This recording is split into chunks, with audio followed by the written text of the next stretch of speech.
بلکہ عورت کا جو پیسہ ہے نا جو کما کے لے کر آ رہی ہے وہ عورت کا اپنا ہے. اگر عورت کروڑوں روپیہ بھی کما رہی ہے پھر بھی جو نان نفقے کی ذمہ داری ہے وہ مرد کی ہے, وہ عورت کی ذمہ داری نہیں ہے.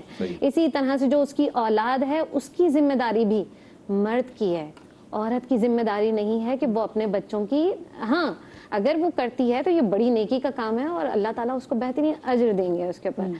اگر ہم مرد کی ذمہ داری اور عورت کی ذمہ داری اور عورتوں کے حقوق کی بات کریں تو اللہ تعالیٰ نے جس طرح سے مرد کو, اچھا یہ مرد کی ذمہ داری ہے, اس کی واجبات میں سے کس نے کرنا؟ واجبات میں سے گناہگار ہوگا شدید. سسٹر مدیہ واجبات میں سے, لیکن جو آپ کا سوال ہے نا, دیکھیں ایک عورت ہے وہ کماتی ہے, پیسے والی ہے, مالدار ہے, ایک مرد اس کے پاس پیسہ نہیں ہے. اگر عورت خود راضی ہے میوچول انڈرسٹینڈنگ کو تو اس میں کو حرام کہاں سے آ گیا؟ اگر وہ کمانے کے لیے تیار ہی نہیں ہے. میں آپ کو امریکہ کی مثال دے دیتا ہوں, بڑی بڑی خواتین ہیں وہ کہتی ہیں کچھ نہیں چاہیے ہم سے نکاح کر لیں, مثال کے طور پر. اب آپ تو مثال دے رہی ہیں نا کہ یہ تو میں آپ کو 50 مثالیں سے دے دیتا ہوں. وہ کہتی ہیں گھر بھی دے دوں گی, پیسہ بھی.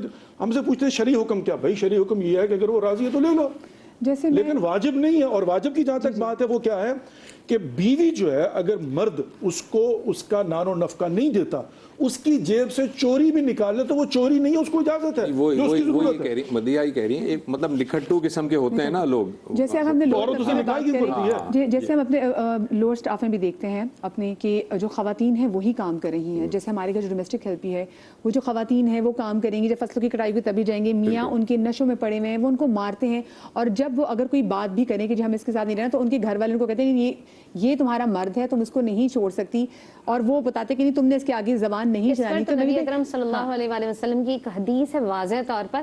ایک شخص نے, ایک خاتون نے آ کر کہا, حضرت خنسا تھی غالباً, انہوں نے کہا کہ یا رسول اللہ صلی اللہ علیہ وسلم میرے باپ نے ایسے شخص سے شادی کر دی ہے جس سے میں نہیں کرنا چاہتی. تو نبی صلی اللہ علیہ وسلم نے اس کے نکاح کو ختم فرمایا ہے. اگر خاتون ان کے ساتھ نہیں رہ سکتی, کیسے رہ سکتی ہے ایک عورت؟ کمائے, بچے پیدا کرے, بچوں کی ذمہ داری اٹھائے, ان کی تعلیم و تربیت, تو یہ ایک عورت اکیلے نہیں کر سکتی. ہے مرد کی ذمہ داری. اگر مرد وہ تمام ذمہ داریاں نہیں اٹھاتا ہے حتمی طور پر وہ گناہگار ہے. اچھا عائشہ صاحب, آپ کی جو بات ہے نا وہ تھوڑی سی جو ہے وہ ادھوری نہ رہ جائے. میں ایک چھوٹا سا بریک لے لوں, اس کو مکمل کریں گے اور مفتی صاحبان سے بھی پوچھیں گے. ایک چھوٹا سا بریک لیتے ہیں, بریک کے بعد واپس آتے ہیں. جب رسول خدا نے فرما دیا واجب ہے تو شوہر اس واجب سے نہیں روک سکتا اس کو. وہ کیریئر کا انتخاب کرنا چاہتی ہے, میوچول انڈرسٹینڈنگ ہے, میوچول انڈرسٹینڈنگ کے ساتھ سب کچھ ہو سکتا ہے, پیار محبت کے ساتھ. اب یہاں پر امپلیمنٹیشن کب ہوگی؟ جب ڈسپیوٹ ہوگا. اگر ہم کہیں گے کہ یہاں پر یہ مسئلہ بنا ہے, کیوں مسئلہ ہے؟ یا جہالت کی وجہ سے بنا ہے, یا اس کی امپلیمنٹیشن غلط ہوئی ہے, یہ مس یوز ہو رہا ہے. تو ہمیں جو ہے نا وہ کیا کرنا ہے, انتہائی معذرت کے ساتھ میں بڑا ذمہ داری کے ساتھ یہ جملہ ادا کرنے لگا ہوں, اسلام کے احکامات کو امپلیمنٹ کرو, ہندوؤں کے رسم و رواج کو نہیں. اب پرابلم یہ ہے کہ ہم مانتے ہندوؤں کے رسم و رواج کو ہیں اور مورد الزام اسلام کو ٹھہرا دیتے ہیں. میں عائشہ سے جاننا چاہوں گی کہ عائشہ جو اسلام میں مقام و مرتبہ عورت کو, مطلب کسی دین میں وہ مرتبہ عورت کو حاصل ہے ہی نہیں جو اسلام میں عورت کو, تو کیا ہم لوگ عورت کے اس مرتبے اور کیا اس مقام کو سمجھ پائے بھی ہیں؟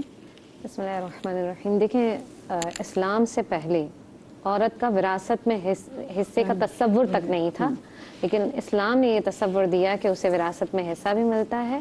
اچھا, اس میں ایک تو اس کو اپنے ماں باپ کی طرف سے ملے گا, اور اگر شوہر کی وفات ہو جاتی ہے تو پھر 1/9 بھی اسے ملتا ہے حصہ.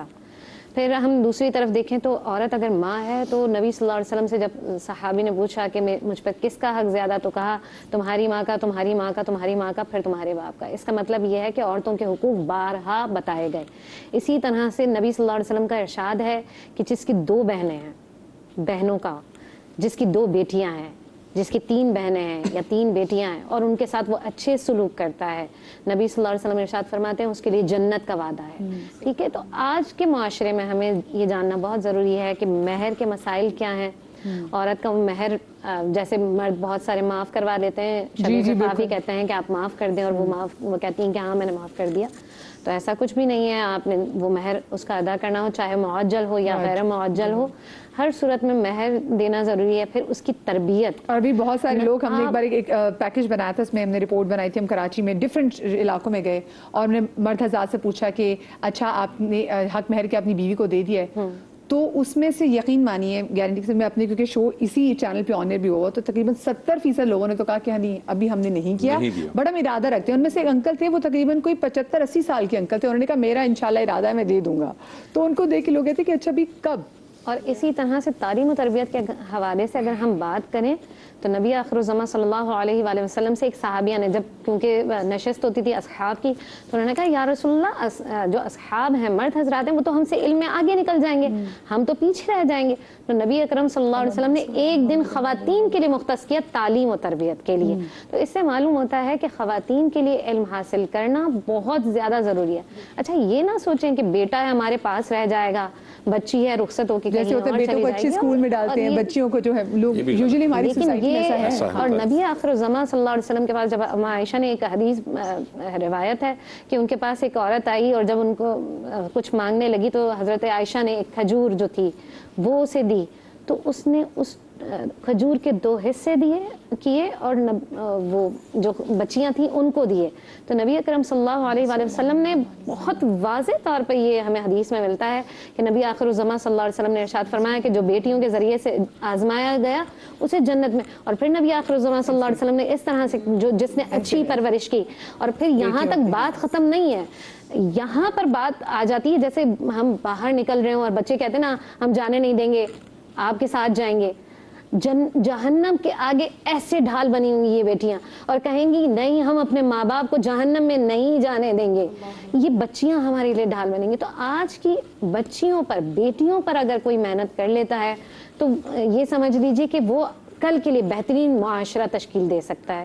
معاشرے کی اچھی تشکیل کے لیے بہنوں کا خیال کرنا, اگر آپ کے گھر پہ آپ کی بہنیں آتی ہیں تو ان کا خیال کرنا ہے. یہاں تو حق مار لیا جاتا ہے بہنوں, نہیں بالکل بھی نہیں. بہت سی جگہوں پہ بہنوں کو ایموشنلی بلیک میل کر کے جیسے حق مہر معاف کرا لیا جاتا ہے, بہنوں کو بھی ایموشنلی بلیک میل کر کے حصہ بھی معاف کروا لیا جاتا ہے. سسٹر مدیہ مجھے ایک بات بتائیں معذرت کے ساتھ, ابھی آپ نے مثال دی کہ جو حق مہر تھا وہ لوگوں نے نہیں دیا. جی جی اگر نکاح میں لکھا ہوا معجل اور غیر معجل جب لکھا ہے بتائیں کہ بندہ کیا کرے اس میں, کیا کر سکتے ہیں. انہوں نے کہا یہ قرآن کریم میں معجل ہے غیر معجل یہ عند طلب ہے, وہ طلب کری کو دیں گے, یا یہ کہ طلاق کی صورت اصل میں یہ والی بات جو علامہ صاحب کر رہے ہیں نا یہ بھی بڑی امپورٹنٹ ہے. معجل میں بھی حکم یہی, غیر معجل میں بھی حکم یہ ہے کہ کبھی بھی تقاضا کر سکتی ہے عورت. عند طلب نا, وہی تو کہہ رہے ہیں. ہمارا معاشرہ ہے مثال کے طور پر, میری بہن ایک چھوٹی سی بات ہے, میں ڈیبیٹ نہیں کرنی, ویسے میں کہہ رہا ہوں لوگ جو ہے نا وہ جا کر اسے کہتے ہیں معاف کر دو, وہ کر دیتی, تو اس میں مرد کا کیا قصور ہے, نہ کرے نا معاف, وہ کہے مجھے طلب کرنا دو. بالکل, لیکن اگر وہ معاف کر دیتی ہے تو شریعت یہ نہیں کہہ سکتی کیوں تم نے معاف کیا. اس نے جا کر کہا یہ تحفہ ہے جی اور حق مہر معاف کر دو, اس نے معاف کر دیا. یہ ظلم نہیں ہے, لیکن ناجائز طریقے سے خوف دلا کے, ڈرا کے, دھمکا کے اور ایموشنل بلیک میلنگ کے ذریعے یہ درست نہیں ہے. شریعت کہتی ہے کہ ان کے حقوق ان کو دو, آپ اپنی طرف سے دو. اگر وہ اٹھا کے کچھ آپ کو واپس کرنا چاہتی ہے تو وہ ایک الگ مسئلہ ہے, وہ تو بیٹا بھی حق چھوڑ سکتا ہے, بیٹی بھی چھوڑ سکتی ہے. لیکن ہماری سوسائٹی, ہمارے معاشرے میں یہ ہوتا ہے, اس حقیقت سے ہم آنکھیں بند نہیں کر سکتے کہ عورتوں کے حقوق بہر صورت غصب کیے جاتے ہیں. خدا کا واسطہ ہے سننے والے اسلام کے مطابق چلیں اور اسلام کو اپنا رہبر و رہنما بنائیں اور عورتوں کے حقوق غصب نہ کریں. ہم گزارش کر سکتے ہیں, یہی ہمارے پاس اختیار تو نہیں ہے کہ ہم کوئی نکاح نامے پہ اگر کوئی لڑکی کہہ دے کہ نہیں مجھے نانفقے میں یہ چاہیے, کچھ بھی حق مہر میں اگر وہ چاہے خود سے, تو ہم وہیں کہہ دیتے ہیں یہ لڑکی تو گھر بسانا ہی نہیں چاہتی. تو بہت ساری چیزوں میں لڑکیوں کو خاموش کرا دیا جاتا ہے, جیسے کہنا کہ معاف کرا دیا جاتا ہے. مدیہ کی بات بالکل درست ہے. میں نے ایسے کئی نکاح خواہ دیکھے ہیں جو کہ نکاح نامہ لے کر آتے ہیں اور وہ جو شرائط لکھی ہوتی ہے اس پہ لائن لگا دیتے ہیں, کاٹ دیتے ہیں, وہ خود ہی کاٹ دیتے ہیں. آپ نہ اس لڑکی سے پوچھتے ہیں نہ اس لڑکے سے پوچھتے ہیں, بس وہ کاٹ دیا جاتا ہے. ایسا بھی ہوتا ہے. تو بہرحال آپ کی بات پڑھاتے ہیں, نہیں پہلے پوچھتے ہیں. آپ کی بات میں ظاہر سب کی بات نہیں کر رہا, لیکن 4 مثالوں کو سامنے رکھتے ہوئے ہم پورے معاشرے کی نہیں کر سکتے. You are right, absolutely right. یہ انڈیویجول مسائل ہیں, صحیح ہے. ویسے یہ بات آپ کی, علامہ صاحب کی بات بالکل درست ہے. عائشہ صاحبہ نے بھی جو جن طرف نشاندہی کی وہ توجہ دلائی وہ بھی بہت درست ہے, بالکل ٹھیک بات ہے. اسلام نے بڑا بیلنس دونوں کو کر کے رکھا ہے, اور اسلام نے مردوں کے جہاں پر حقوق اور فرائض بیان کیے ہیں وہیں پر عورتوں کے بھی حقوق و فرائض بیان کیے ہیں. لیکن ظاہر ہے کہ جب آپ اس کی وائلیشن کریں گے, اس کے اندر امپلیمنٹیشن نہیں کریں گے, تو پھر اسلام نے دیگر جو راستے دیے ہیں وہ راستے بھی بتائے گئے ہیں.